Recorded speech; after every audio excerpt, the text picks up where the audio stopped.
They rode on into the mountains, and their way took them through high pine forest, wind in the trees, lonely bird calls.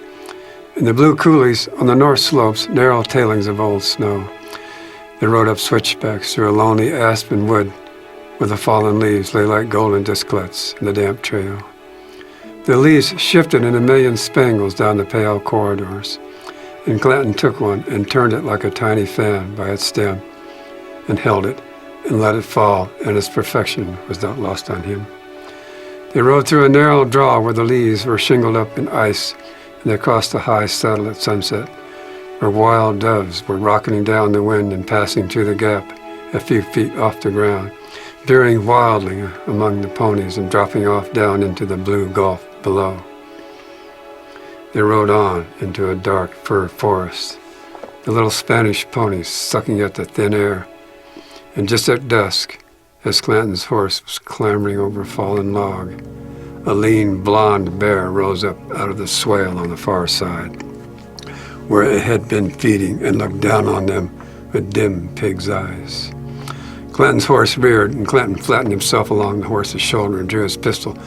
One of the Delawares was next behind him, and the horse he rode was falling backward, and he was trying to turn it, beating it about the head with his balled fist, and the bear's long muzzle swung toward them in a stunned articulation, amazed beyond reckoning, some foul goblet dangling from its jaw, and its chops dyed red with blood. Clanton fired. The ball struck the bear on the chest, and the bear leaned with a strange moan and seized the Delaware and lifted him from his horse. Clanton fired again into the thick ruff of the fur forward of the bear's shoulder as it turned, and the man dangling from the bear's jaw looked down at them cheek and jowl with a brute, and one arm around his neck like some crazed defector in a gesture of defiant camaraderie. All through the woods, a bedlam of shouts and the whack of men beating their screaming horses into submission. Clanton cocked the pistol a third time as the bear swung with the Indian dangling from its mouth like a doll and passed over him in the sea of honey-colored hair smeared with blood and the reek of carrion and the rooty smell of the creature itself.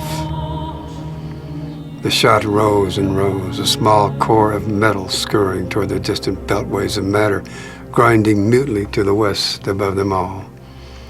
Several rifle shots rang out, and the beast loped horribly into the forest with the hostage and was lost among the darkening trees.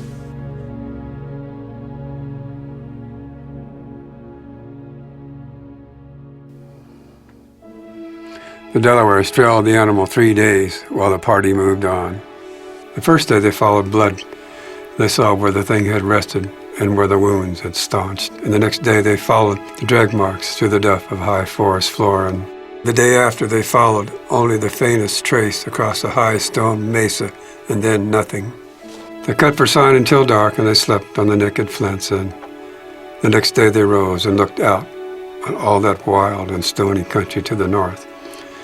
The bear had carried off their kinsmen like some fabled storybook beast, and the land had swallowed them up beyond all ransom or reprieve. They caught up their horses and turned back. Nothing moved in that high wilderness save wind. They did not speak. They were men of another time. For all that, they bore Christian names, and they had lived all their lives in the wilderness as had their fathers before them. They had learned war by warring, the generations driven from the eastern shore across the continent, onto the prairies and across the outlet to the bloodlands of the west. If much in the world were mystery, the limits of that world were not, for it was without measure or bound, and there were contained within it creatures more horrible yet, and men of other colors and beings which no man has looked upon, and yet not alien, none of it more than were their own hearts alien in them, whatever wilderness contained there and whatever beasts. They cut the trail of the party early the next day, and by nightfall of the day following they had overtaken them. The lost warrior's horse stood saddled as they had left it. They took down the bags and divided its estate among them, and that man's name was never spoken again. In the evening, the judge came to the fire and sat with them and questioned them and made a map upon the ground and scrutinized it. Then he rose and trotted out with his boots. In the morning, all rode on as before. Their way led now through dwarf oak and ilex and over a stony ground where black trees stood in the seams on the slopes. They rode through sunlight and high grass, and in the late afternoon they came out upon an escarpment that seemed to rim the known world. Below them in the paling light smoldered the plains of San Agustin, stretching away to the northeast.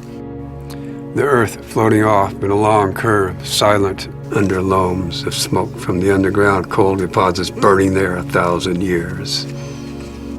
The horses picked their way along the rim with care, and the riders cast varied glances out upon that ancient and naked land.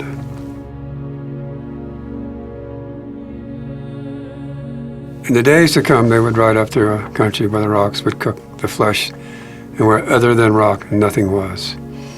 They rode in a line along a trail strewn with the dry, round turds of goats, and they rode, their faces averted from the rock wall and the bake oven air which it rebaited. The slant black shapes of the mounted men stenciled across the stone with a definition austere and impeccable, like shapes capable of violating their covenant with the flesh that authored them and continuing autonomous across the naked rock without reference to sun or man or God.